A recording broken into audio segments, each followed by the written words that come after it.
계속해서 증거되는 빌립보서의 말씀을 지난주에 이어서 표대를 향하여라는 말씀을 가지고 함께 은혜를 나누고자 합니다. 사람들은 한평생 살면서 3권의 책을 쓴다고 합니다. 첫 번째는 과거라고 하는 책이고요, 두 번째는 현재라는 책이고요, 그 다음에 마지막으로 세 번째는 미래라고 하는 책을 쓴다고 합니다. 제1권이라고 하는 과거의 책은 지필이 이미 다 끝내가지고 여러분 책장에 다 꽂혀 있다고 해도 과언이 아닐 것입니다. 거기에는 과거에 가슴 아픈 사연도 있을 것이고 또한 눈물을 흘렸던 소설 같은 내용들이 다 담아져 있을 것입니다. 그리고 또한 그 중에는 감사와 감격과 그리고 기쁨에 넘치는 동화와 같은 내용들이 담겨져 있을 것입니다. 그러나 이 책은 이미 완성되어져 있기 때문에 내용을, 그 담고 있는 내용들을 고칠 수가 없습니다. 이미 바꿀 수도 없습니다. 그 이유는 이미 책장에 꽂혀 있고 그 지필이 다 마무리가 되었기 때문에 그 책은, 과거라는 책은 책장에 놓여져 있기 때문에 그렇습니다. 자, 2권의 두 번째 한 권의 책을 또 소개해 드린다면 현재라고 하는 책이 있습니다. 지금 우리가 앉는 이 자리는, 저와 여러분이 함께 이 자리에 앉아 있는 이 자리가 어떤 자리냐면 지금 현재 우리가 사용하는 언어를 기록하는 역사의 책이고, 이 앉아 있는 이 자리가 바로 우리가 행동하고 예배하는 이런 흔적들을, 그리고 또한 우리가 말하고 그리고 우리의 마음을 올려놓는 이 감정들을 여러분 우리 스스로 삶으로 집필을 하고 있는 현재 시간이라고 볼 수가 있다라고 하는 것입니다. 그리고 마지막 세 번째인 인생의 책에 있어서는 미래라고 하는 책이 있습니다. 이미 우리 미래라고 하는 책은 이미 우리 머릿속에 구상만 해놓은 상태지 아직도 결국 손을 대지 못한 상태라고 볼 수가 있다라고 하는 것이죠. 자, 이렇게 우리 인생에는 3가지 책을 기록하고 남겨놓는다고 하는데, 이 책들 3가지 책 중에서 과연 어떤 책이 가장 중요한 책일까? 물론 다 중요합니다만은 지필이 다 끝나고 난 책도 과거라는 책도 아니고요, 그 다음에 앞으로 쓰여질 책, 미래라는 책도 아니라 가장 그 중에 중요한 책은 바로 현재라고 하는 책이라고 하는 것입니다. 어떤 의미에서 과거, 미래라고 하는 이 책은, 과거나 미래라고 하는 이 책은 아마 책의 부록과 같은다고 한다면, 여러분 우리 인생의 과거는 마치 시효가 끝난 그 수표와 같다라고 할 수 있는 것이 우리의 과거라고 볼 수 있습니다. 그러나 미래는 약속어음이라고 말한다고 한다면, 오늘 저와 여러분이 바로 이 순간은 현재에서 지금 당장 사용할 수 있는 현금과 같다라고 할 수 있다라고 하는 것입니다. 그러나 가장 중요한 책이 현재라고 할지라도 미래라고 하는 인생의 목표가 없다고 한다면 어떻게 될까요? 아무리 현재에 중요한 그런 책을 쓰고 있다고 하면서도 미래라고 하는 목표가 없다고 한다면 현재는 아무리 의미가 없는 것이고, 그리고 인생은 그 인생은 수많은 그런 시행착오 속에서 허비되는 인생으로 그렇게 살아갈 수밖에 없다라고 하는 것입니다. 그렇기 때문에 그만큼 아무리 현재가 중요하다 할지라도 인생의 목표인 미래가 없는 현재는, 재밌는 얘기입니다만은 스프 없는 라면이고 안고 없는 찐빵이다, 그렇게 말씀드릴 수 있습니다. 그러므로 그 사람이 어떤 인생의 목표를 세우고 살아가느냐에 따라서 바로 오늘 현재를 살아가는 데 있어서 그 삶이 어떻게 달라지는가를 우리가 보게 되는데, 그 목표 설정이 어떠냐에 따라서 내 삶의 질도 그만큼 달라진다라고 하는 것입니다.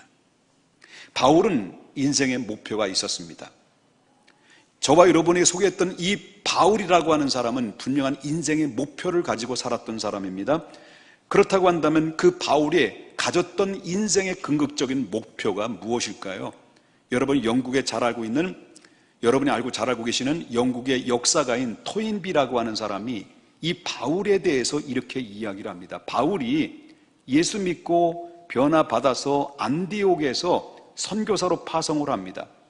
선교사로 파송을 하면서 복음을 전하기 위해서 일생 동안 배를 타고 다니고 그리고 걸어 다녔던 건데, 그가 타고 다녔던 그 배는 유럽의 역사는 물론이거니와 세계 역사를 바꾼 배다라고 그렇게 긍정적인 평가를 토인비가 했다라고 하는 것입니다. 그만큼 바울이 세계의 역사를 바꿀 만큼 엄청난 영향력을 끼칠 수 있는 영향력이 있는 사람이 바로 바울이었다라는 것을 이야기하고 있다라고 하는 것입니다. 그렇다면 토인비가 평가한 것처럼 도대체 바울이 가지고 있었던 인생의 목표가 무엇이기에 기독교는 물론이거니와 기독교 역사뿐만 아니라 세계의 역사를 바꿔놓은 사람이 될 수 있었던 이유가 무엇일까라고 한다면 바울에게 인생에 있어서 그에게 180도로 달라지게 한 결정적인 그런 분기점이 그에게 있었다라고 합니다. 바울을 그렇게 달라지게 했던 그 분기점이 바로 뭐냐고 말한다고 한다면 그 바울은 다메섹에서 부활하신 예수님을 만나게 됐습니다. 그 다메섹에서 부활하신 예수님을 만나는 그 시점이 바울이 180도로 그 인생이 달라지게 됐던 결정체라고 이렇게 이야기할 수가 있다라고 하는 것입니다. 바울은 예수 믿는 그리스도인들을 핍박하기 위해서 다메섹으로 갑니다. 예수 믿는 사람들을 다 잡아다 드리기 위해서, 죽이기 위해서 끝까지 추적해서 예수 믿는 사람들을 포박하기 위해서 다메섹으로 가고 있는 가운데 있을 때 그 도상에서 십자가에 못 박혀 죽으셨다가 다시 사흘 만에 살아나신 그 예수님이 딱 나타나신 겁니다. 그리고 나서 그 이후에 그 예수님을 만나고 난 이후에 바울은 과거에 가지고 있었던 인생 목표를 다 접어버리고 새로운 목표를 가지고 주님의 기쁨의 목표를 가지고 새로운 단계를 향해서 달려나가는 변화의 역사가 성경에서 있었다라는 것을 밝혀주고 있다라고 하는 것입니다. 그렇다면 바울이 예수님을 만나고 난 이후에 그의 인생의 목표는 어떻게 달라졌을까요? 오늘 그것을 본문에서 오늘 저와 여러분에게 소개해주고 있습니다. 바울은 예수님을 만나고 새롭게 달라진 인생의 목표가 무엇인지 알기 위해서는 우리가 알아야 되는 예수님을 만나기 이전에 가지고 있었던 바울의 인생의 목표가 무엇인가를 먼저 아는 것이 더 중요하다는 것을 보게 된다라고 합니다. 아까도 말씀드렸지만 바울이 180도로 달라졌는데 누구를 만남을 통해서 180도로 달라졌냐면 예수님을 만나면서 인생이 완전히 바뀌었어요. 180도로. 그것이 바로 분기점인데 그 분기점이 다메섹이졌습니다. 근데 그 과거에 소위 말한다면 주님이 주셨던 그 인생의 목표를 새롭게 받은 목표를 알기 이전에 알아야 될 것은 과거에 바울이 가지고 있었던 과거의 인생 목표가 무엇인지를 알 필요성이 있다라고 하는 것이죠. 자, 그렇다면 우리가 주목해 볼 만한 것은 이 바울이 예수님을 만나기 전에 그의 인생의 목표가 우리가 볼 때는 세속적이고 정욕적인 것 같은데 그것이 아니라는 것입니다. 세속적이고 정욕적인 목표가 아니라 빌립보서 3장 6절에 보게 되면 예수님을 만나기 전에 바울은 뭐라고 말하면 자기 자신을 향해서 이렇게 평가를 합니다. 자신을 율법의 의로는 정말 흠이 없는 자다라고 얘기를 했어요. 내가 율법의 의로는 흠이 없는 사람이다라고 그렇게 자기 자신을 자신 있게 이야기를 했다라고 하는 것입니다. 자, 이 바울이 자기의 율법의 의로는 흠이 없는 자라고 이렇게 얘기했다고 한다면 이런 이야기를 아무나 할 수 있는 이야기는 아니다라고 하는 것입니다. 그 당시 그런 말을 할 수 있을 정도의 바울은 실질적으로 보통 사람 이상의 모습을 보여주고 있는데 그 사람은 어떻습니까? 최고의 경건한 의와 그리고 최고의 경건한 의를 추구하면서 살았던 사람만이 할 수 있는데 바울은 정말 하나님 앞에 흠이 없이 살아가려고 애쓰다 보니까 모든 사람에게 내가 과거에 누군 줄 아느냐? 나는 율법의 의로는 완벽하게 살아갔던 사람이다라고 이렇게 자신 있게 밝혔다라고 하는 것입니다. 여러분 물어보겠습니다. 여러분 예수 믿으십니까? 그러면 다른 사람들에게 내가 누구냐라고 소개할 때 나는 예수 그리스도를 믿는 믿음의 사람답게 정말 하나님의 말씀과 경건과 하나님 정직한 영으로 내가 하나님 앞에 이 세상에 부끄러움 없이 정직하게 살아가는 사람이다라고 많은 사람 앞에 자랑할 수 없겠죠? 있습니까? 그저 우리는 나는 누구요? 당신은 누구요? 할 때 나는 예수 믿는 그리스도인이요라고 조차도 당당하게 밝히지 못하는 시대 속에 우리가 살고 있는데, 바울은 예수님을 만나기 이전에 자신의 인생의 목표 속에서 나는 율법으로 흠이 없는 자라다, 율법의 의로는 흠이 없는 자다라고 이렇게 이야기할 정도로 자기 자신을 당당하게 여길 만큼 자신 있게 그렇게 살았다는 얘기죠. 그만큼 그의 삶은 로마로 물론 뿐만 아니라 아시아나 전 유럽 이 사회 속에서도 그의 권력과 물질 차원을 뛰어넘어서 그의 신앙이나 그의 철학에 있어서도 그는 분명히 책임이 있는 삶을 살았을 뿐만 아니라 탁월한 실력을 소유했던 사람이만큼은 분명했다라고 하는 것입니다. 그 중에 특별히 우리 두 가지 실력을 갖추었는데, 바울에게 갖추었던 두 가지 실력은 바로 뭐냐고 말한다면, 하나는 하나님의 정통적인 율법에 철저하게 지키면서 유대 사상에 있어서 탁월한 실력을 갖췄다라고 합니다. 그리고 또 하나가 있다고 한다면, 그 당시에 최고의 학문이라고 하는 헬라의 철학에 있어서 학문의 최고봉이라고 하는 그 소크라테스나 여러분 플라톤이나 아리스토텔레스라고 하는 이러한 이 철학 이론을 그때 당시에 바울이 전부 다 꿰뚫었을 정도로, 통달할 수 있을 정도로 그는 실력적으로 볼 때 완벽할 만큼 완벽한 사람이었습니다. 그래서 이 사도 바울은 예수님을 만나기 전에 이전에 가지고 있었던 인생의 목표를, 그 가지고 있었던 인생의 목표가 무엇이었는가를 그에게 밝혀주고 있는데, 그래서 바로 사도행전 22장 3절부터 5절까지 그는 과거에 대해서 이렇게 이야기합니다. 내가 이 과거는 이런 인생의 목표를 가지고 살았다. 내가 누군 줄 아느냐? 라고 얘기했을 때 이렇게 얘기합니다. 22장 3절 보니까 뭐라고 나옵니까? 나는 유대인으로서 길리기아 다소에서 났고 이 성에서 자라 가말리의 문화에서 우리 조상들의 율법에 엄한 교훈을 받았고 오늘 너희 모든 사람들처럼 하나님께 대하여 어떤 자라 했습니까? 열심히 있는 자라. 그뿐만 아닌데 4절에 보니까 뭐라고 이야기합니까? 내가 이 도, 기독교라는 거죠.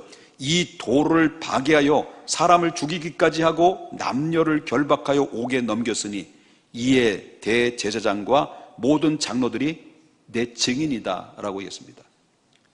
이게 바울이 예수를 만나기 이전의 과거의 흔적들입니다. 바울이 예수님을 만나기 이전에 유대 안에 최고의 존경받고 인정받는 사람이 되는 것이 그게 꿈이었어요. 그게 최고의 목표였어요.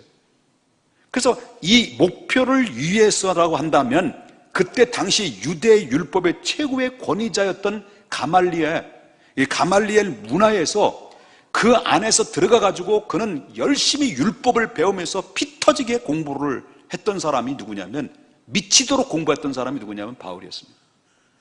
그리고 그뿐만 아니라 자기 자신의 열심히 있는 유대교의 신앙의 사람이 이것을 인정받기 위해서 그때 당시 유대교에서 가장 적대적으로 생각으로 여겨졌던 기독교를 박멸하기 위해서 얼마나 이 바울은 기독교를 파괴한 사람인지 모릅니다.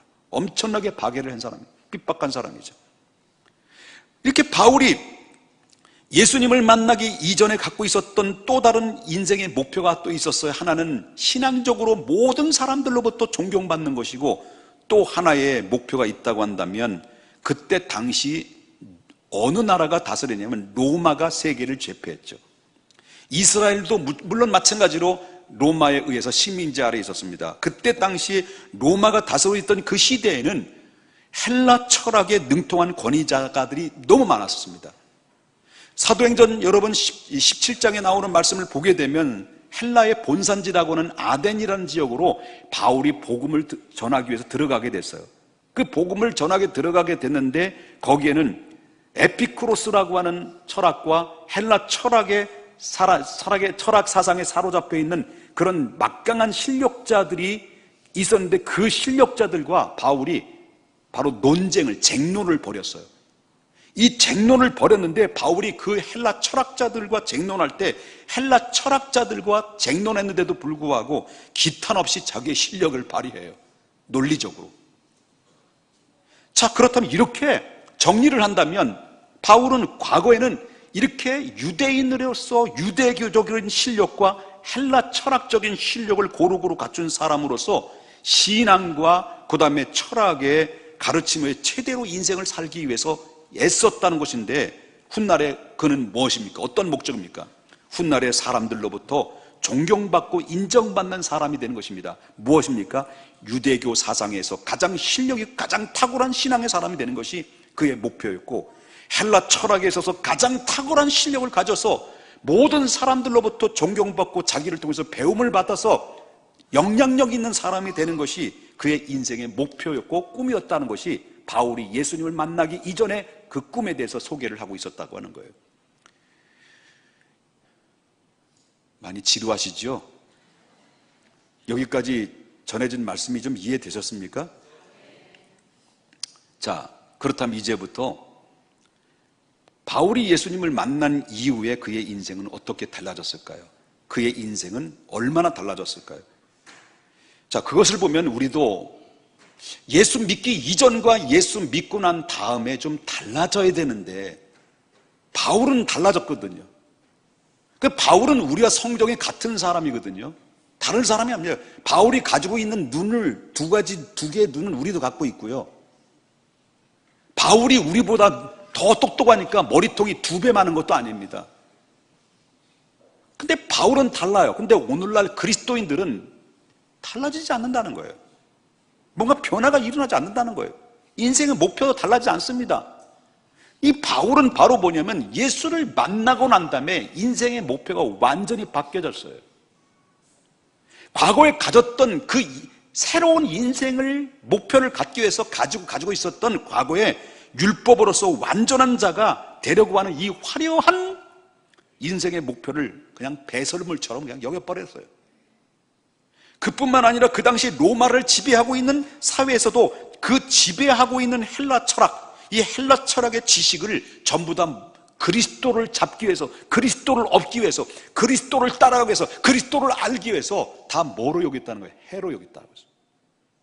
그렇다면 바울이 예수님을 만나고 난 다음에 뒤바뀐 이 새로운 인생의 목표가 무엇인가를 한번 보자라고 하는 겁니다. 12절을 보겠습니다. 12절에 뭐라고 말하냐 하면 다 같이 한번 읽어보겠습니다. 시작. 내가 이미 얻었다 함도 아니요 온전히 이루었다 함도 아니라 오직 내가 그리스도 예수께 잡힌 바 된 그것을 잡으려고 달려가노라. 예수 만나고 새로운 목표의 인생 목표가 뭐냐면, 여기서 보면 그것을 잡으려고 달려가노라라고 하는 말씀에서 뭐가 나와요? 그것이라는 말이 나와요. 나와요? 네, 그것이라는 말이 나와요. 그것이 바로 바울의 새롭게 정해진 인생의 목표라는 거예요. 그것이라는 게. 그렇다면 그것이 뭐냐는 거예요. 그것이 예수님을 만나고 나서 새롭게 정해준 인생의 목표인 그것에 대해서 알기 위해서는 먼저 우리가 알아야 될 것이 바로 뭐냐면, 바울이 새롭게 정한 인생의 목표가 세운 목표가, 그것은 자기가 세운 목표가 아니라는 거예요. 예수님을 만나기 이전에 자기가 설정해 놓은 인생의 목표는 누가 만든 것, 누가 설정한 거예요? 자기가 설정한 거예요. 근데 예수님을 만나고 난 다음에 새롭게 인생 목표가 설정할 때는 자기가 정해놓은 인생의 목표가 아니었습니다. 누가 목표를 세웠다는 거예요. 자, 12절을 보겠습니다. 누가 바울의 인생의 목표를 세워주셨습니까? 12절을 함께 읽었던 말씀을 다시 한번 보겠습니다. 12절 말씀 가운데 그 내용이 나오는데, 그리스도 예수께 잡힌 바 된 그것. 이미 목표가 세워진 겁니까? 안 세워진 겁니까? 주님을 만나고 난 이전부터, 주님을 만나기 이전부터 예수 그리스도께서는 바울을 위해서 이미 새로운 목표를 주님께서 준비해 놓으셨다라고 하는 거예요. 그럼 그 예수님께서 바울에게 새롭게 새로운 목표를 새로운 인생의 목표로 주어진 준비해 놓으신 게 그게 뭐냐? 세 가지예요. 세 가지. 그게 바로 뭐냐면, 첫 번째는 구원이고요, 두 번째는 성결이고요, 세 번째는 사명입니다. 지난 시간에 말씀드린 바와 같이 바울이 소원이 무엇이라고 말했습니까? 부활에 이르는 것, 다시 말한다면 천국에서 영생 복락을 누리는 것이 그의 바울의 최종 목표요, 목적이요, 소원이라고 말했습니다. 그런데 이 바울이 그 소원을 이루기 위해서 새로운 인생의 목표를 위해서 어떻게 살았다라고 하는 거예요. 여기서 그 이유는 첫 번째는 하나님께서 허락해 주신 유일한 구원의 길인 예수 그리스도를 믿어서 부활의 첫 열매가 되신 예수 그리스도를 따라서 죽어도 다시 살아나는 것을 그 믿음을 가졌다라고 하는 거예요. 이것이 바로 구원이에요. 여러분 구원 받으셨습니까? 구원 받으셨어요? 구원은 뭘로 받아요? 다시 한번 물어보겠습니다. 구원은 많이가 주는 거예요? 아니면 길자가 주는 거예요? 예? 많이가 주는 거예요? 길자가 주는 거예요? 하나님 어머님이 주는 거예요? 많이가 십자가에 죽었어요? 많이가 십자가에 못 박혀 죽었다가 사흘 만에 부활했어요? 여전히 소변 대변 다 보는 많이, 그 많이가 우리를 구원하는 게 아니에요. 여전 소변 대변 다 보는 그 어머니 잔길자가 우리를 구원하는 게 아니에요. 우리가 죽어야 될, 우리가 버림받아야 될 그 버림을 예수님이 대신 버리시고, 우리가 죽어야 될 심판을 예수님이 대신 죽어주신, 그리고 죽은 자 가운데서 부활의 모습을 보여주시고, 봐라, 예수 믿으면 이와 같이 너희들도 부활되고 내가 천국에 올라간 것처럼 이와 같이 올라갈 것이다 라는 것을 그대로 모습으로 보여주신 그분을 통해서 구원받는 거예요. 믿습니까? 바울은 이 은혜를 알았어요. 바울의 목적은, 최종적인 목적은 구원이에요. 천국의 영상 복락인 거예요. 이 구원받은 것, 예수님을 구주로 영접한 것으로 끝난 게 아니에요. 바울은 그 구원받은 것을, 사람들은 구원받은 것에 대해서 두렵고 떨리는 마음을 갖지 않아요. 바울 사도는 구원받은 것을 어떻게 생각했습니까? 두렵고 떨리는 마음으로 그 구원을 굳게 붙들고 살았다는 거예요. 이것이 바로 바울이 붙들고 있었던 인생의 첫 번째 목표라고 하는 거예요. 바울의 두 번째 목표는 바로 뭐냐면, 예수님이 십자가의 은혜로 하나님의 의롭다 하심을 인정받은 자답게 이 세상에서 성령의 인도를 받아 순종하고 진리에 바로 정의와 사랑 앞에서 정말 하나님 앞에 실천하고 그렇게 삶을 살아가려고 애썼다는 거죠. 그래서 경건의 모양만 갖춘 것이 아니라 경건의 능력 있는 삶을 살려고, 성결된 삶을, 자기를 거룩하게 하려고 자신을 날마다 쳐서 복종해서 주님의 성품을 닮아가려고 몸부림쳤던 사람이 누구냐? 바울이에요. 이게 성결이에요. 여러분, 하나님 앞에 성결하십시다. 성결해야 됩니다. 그 다음에 세 번째, 바울이 세운 인생의 목표, 새롭게 주신 인생의 목표는 바로 뭐냐면, 자기를 구원해 주신 하나님께 자기의 맡겨주신 사명을 잘 감당하는 거예요. 그래서 예수 그리스도를 만나고 난 다음에 세 가지의 인생의 목표를 주님이 주셨어요. 내가 너를 구원했다. 그 구원을 두렵고 떨리는 마음으로 그 구원을 붙잡고 살아가라. 그리고 이 구원의 기쁨의 사실을, 그 기쁨을 누리기 위해서는 바로 너희가 거룩하지 않으면 이 믿음 지킬 수 없으니 성결된 삶을 살아라. 그리고 마지막으로 내게 너에게 분부한 모든 새롭게 주어진 사명을 감당하라고 세 번째 인생의 목표를 주셨는데, 그 세 번째 주신 인생의 사명의 목표는 뭐냐라고 말할 때 거기에 대해서 세상의 복음을 전하는 거예요. 넌 세상에 들어가서 복음을 전하라. 그리고 그들의 영혼을 살려내라. 이것이 바로 바울에게 주신 말씀이에요. 여러분, 사도행전 26장 16절부터 18절을 한번 보겠습니다. 바울에게 어떤 새로운 사명을 부여줬는지 다 같이 읽어보겠습니다. 시작. 일어나 너의 발로 서라. 내가 내게 나타난 것은 곧 내게 나를 본받는 자 장차 내게 나타날 일을 너로 이스라엘과 이방인에게서 내가 너를 구원하여 그들에게 보내어 그의 눈을 뜨게 하여 어둠에서 빛으로 사단의 권세에서 하나님께로 돌아오게 하고 제 사함과 나를 믿어 거룩하게 된 무리 가운데서 기업을 얻게 하려 하십니다. 이스라엘과 이방인에게서 내가 너를 구원하여, 그들에게 보냈다는 거예요. 가서 말한다면 너희가 구원받은 것은 너의 공로나 행위로 구원받은 것이 아니라 하나님의 은혜로 구원받았다. 하나님의 은혜를 구원받은 것을 가볍게 여기지 말고 두렵고 떨리는 마음으로 구원을 이루라. 그리고 구원을, 은총을 잊어버리지 않게 해서는 나는 거룩한 삶을 살아야 되는 성결되고 구별된 삶을 살아라. 그리고 마지막 너에게 이것을 맡긴다. 그것이 바로 뭐냐면 너는 나가서 이 구원의 은총을 아직도 택함 받은 자들을 위해서, 복음을 듣지 못한 자들을 향해서 그들은 가라. 어디로? 이스라엘로 가라. 그리고 이방인 땅에 가라. 내가 너를 이방인의 빛으로 불렀다라고 하는 새로운 목표를 주었습니다. 그래서 그 사도 바울은 그 말씀, 그 목표를 가지고 받고 나서 일생 동안 남은, 예수님 만나고 난 다음에 남은 일생을 복음 전하는 일에 일생을 마쳤어요.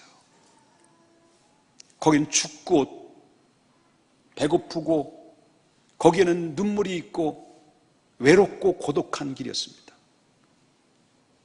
그런데 그 입에서 그 과거에 가졌던 인생의 목표에서 얻었던 그 기쁨은 비교할 수 없을 만큼, 비록 주님이 주신 그 사명을 감당하기 위해서는 비록 어렵고 고독하고 때로는 핍박이 있고 죽음 고비를 넘기며 감옥에 들어가며 칙칙한 가운데서 숨막히는 환경 속에서도 불구하고 그는 감사했습니다. 그는 기도했습니다. 그는 행복했습니다. 그는 기뻐했습니다. 이것이 바로 주님이 주신 선물이에요. 그 일을 감당하기 위해서 나중에는 어떻게 했다는 거예요? 사도행전 20장 24절에 자기 나름대로 생명까지 내놓을 만큼 사명을 감당했다는 거예요. 한번 보겠습니다. 다 같이 한번 읽어보세요. 여기. 시작. 나의 달려갈 길과 주 예수께 받은 사명, 곧 나의 하나님의 은혜의 복음을 증언하는 일을 마치려 하면 나의 생명조차 조금도 귀한 것으로 여기지 아니하다. 기가 막히게 멋지지 않아요? 멋진 인생 아닙니까? 나의 달려갈 길과 주 예수께 받은 뭐라고 그랬습니까? 사명. 하나님의 은혜의 복음, 그 사명 받은 그 하나님의 은혜의 복음을 증언하는 일에 내가 마치려 하면, 내가 죽는다 할지라도 내 생명조차 난 조금 더 아깝지 않다. 나는 행복한 자다. 난 성공한 자다. 난 승리자다. 이렇게 예수님께서 구원과 성결과 사명을 바울의 새로운 인생의 목표로 세워주셨어요. 그리고 바울은 그 일을 위해서 살았어요. 일생 동안 살았어요. 그런데 일생 동안 살았는데 전에 있던 환경과는 지금에 사는 환경은 다를 바가 없습니다. 너무너무 힘들 수도 있고 고난이 있을 수 있다. 그런데 바울에게는 행복했습니다. 왜? 사명이 있었기 때문에. 그렇습니다.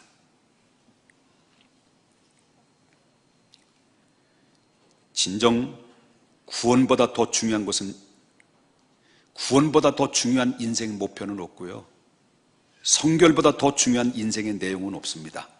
사명보다 더 가치 있는 인생의 목표는 또한 없는 겁니다. 자, 여러분, 예수께서 우리를 구원하시고 성결을 케하시고 사명을 맡겨주신 새로운 인생의 목표를 바울에게만 주었을까요?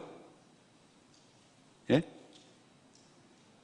여러분, 예수께서 바울에게만 구원의 은총을 주었고 성결의 은총을 주었고 사명을 맡겨주셨을까요? 바울에게만? 아니라는 거예요. 그 목표는요, 우리 모든 그리스도를 믿는 사람들에게 다 주어진 사명이에요. 믿습니까? 그럼에도 불구하고 많은 사람들은 어떻습니까? 예수 그리스도를 믿는 사람들 중에서도 예수께서 이미 세워놓으신 인생의 목표에 대해서 무관심한 거예요. 그래서 경건의 모양만 갖추고 있지 경건의 능력이 없어요. 하나님의 구원의 가치의 고귀함을 우리 하나님이 주셨습니다. 그 구원의 은총을 받았음에도 불구하고 내가 받은 은혜, 내가 받은 그 구원의 은총을 가치 있게 여기지 않습니다. 그렇기 때문에 다른 사람의 영혼에 대한 불쌍한 마음이 없습니다. 내 가족 식구들조차도, 내 남편조차도, 내 자식들조차도 교회 나오는 거 상관하지 않습니다. 주일날 교회 안 나오도 된다. 학원 다녀라. 서울대학 들어간다. 서울대학 들어가면 뭐합니까? 불신자다는데. 불신자에다 성공한 인생은 바로 성공한 인생이 아닙니다. 하나님 앞에 서는 인생이 성공 인생이지.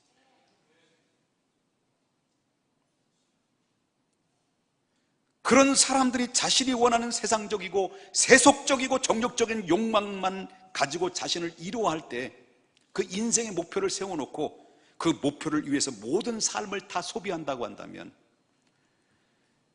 결코 비신자나 신자나 할 것 없이 다를 바가 없이 그렇게 살아가는 이유가 바로 그거고, 종국에는 죽음 앞에 섰을 때 아무것도 하나님 앞에 내놓을 만한 게 없는 거죠. 그런 세상적이고 세속적인 정욕적인 인생의 목표는 이 세상에 사는 동안에 하나님께 내놓을 만한 목표가 아니었고, 그리고 그 목표를 통해서 얻게 된 열매라고 할지라도 여러분 세상에 떠난 다음에 하나님께 드릴 게 아무것도 없는 거예요. 사람들 앞에 받을 게 많을 수 있습니다. 내 인생에 내가 설정한 인생의 목표를 그대로 세상적이고 정욕적이고 돈도 많이 벌었습니다. 명예도 얻었습니다. 집도 많이 샀습니다. 땅도 많이 샀습니다. 자식들 잘 냈습니다. 그래서 잘 키웠다, 성공했다, 성공한 인생이다, 사람들 앞에 존경받고 박수받고 칭찬받는다 할지라도 결국 우리 죽은 다음에 하나님 앞에 받을 게 아무것도 없다는 거예요. 여러분, 제 좀 설교 좀 더 해도 됩니까? 열받은 김에.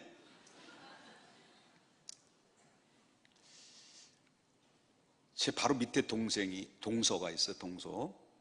동서가 있는데 그 동서가 이제 화가입니다.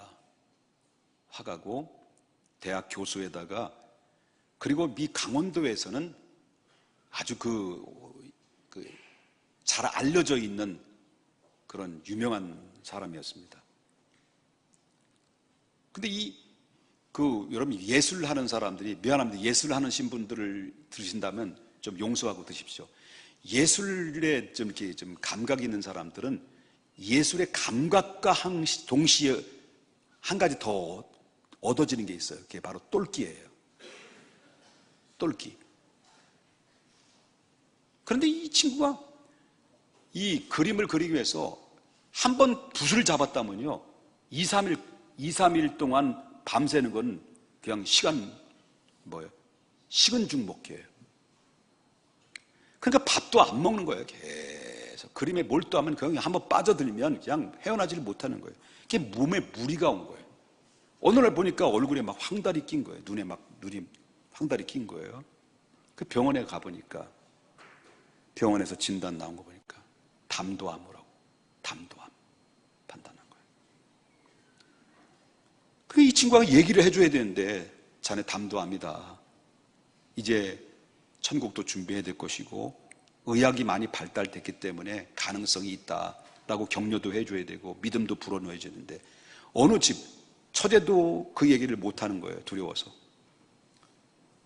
그래서 제가 그 친구를 불렀어요. 불러가지고 병원의 복도에서 결과가 어떻게 나왔습니까? 솔직히 얘기해 주십시오, 형님. 그렇게 물어보길래 자네 안타깝게도 담도암으로 판정이 났대.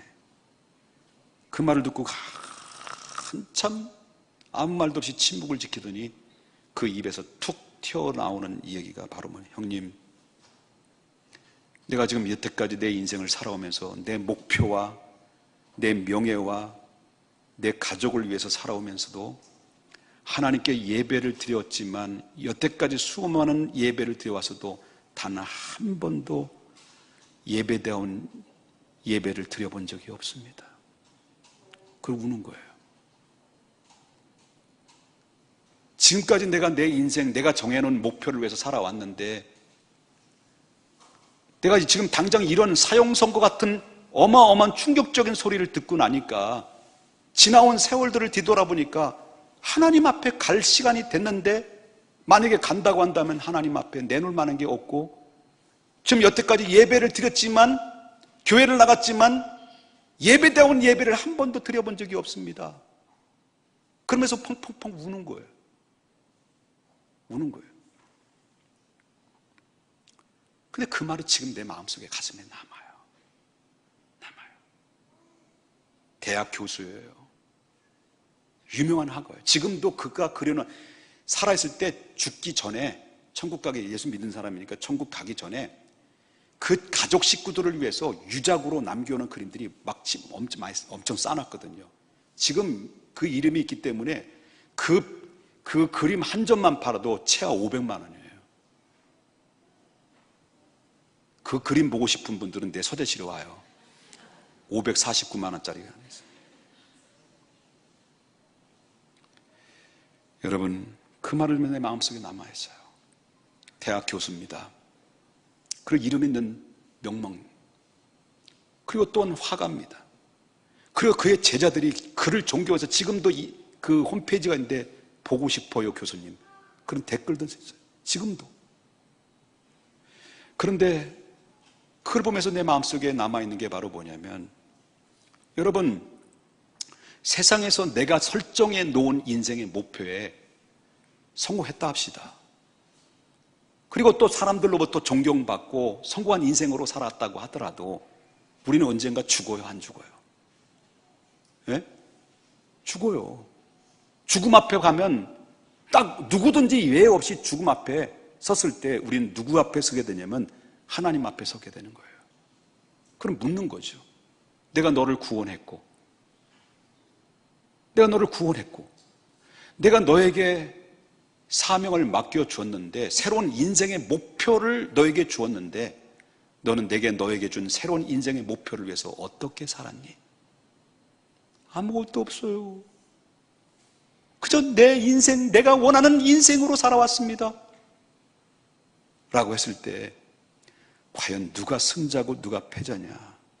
이 세상에서 승자 같지만 영원한 패자가 있고, 이 세상에서 패자 같지만 영원한 승자가 있는 거예요. 여러분,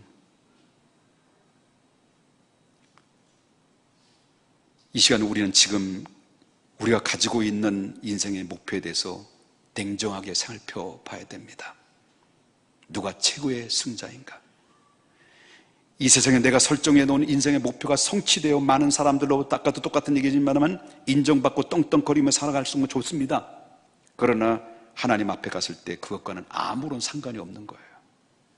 그러나 우리가 예수 믿는 사람이라고 한다면 예수께서 새롭게 설정해 주신 인생의 목표대로 살아야 되는데, 그것이 외로운 길일지도 모르고요, 그 길이 고난일 수도 있습니다.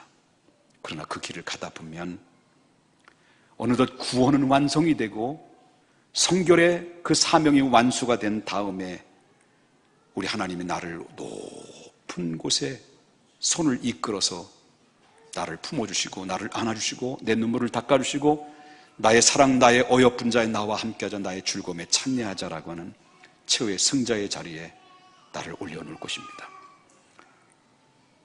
우리 모두 그렇게 인생의 발자취를 남기는 우리 모두가 될 수 있기를 주님의 이름으로 축복합니다.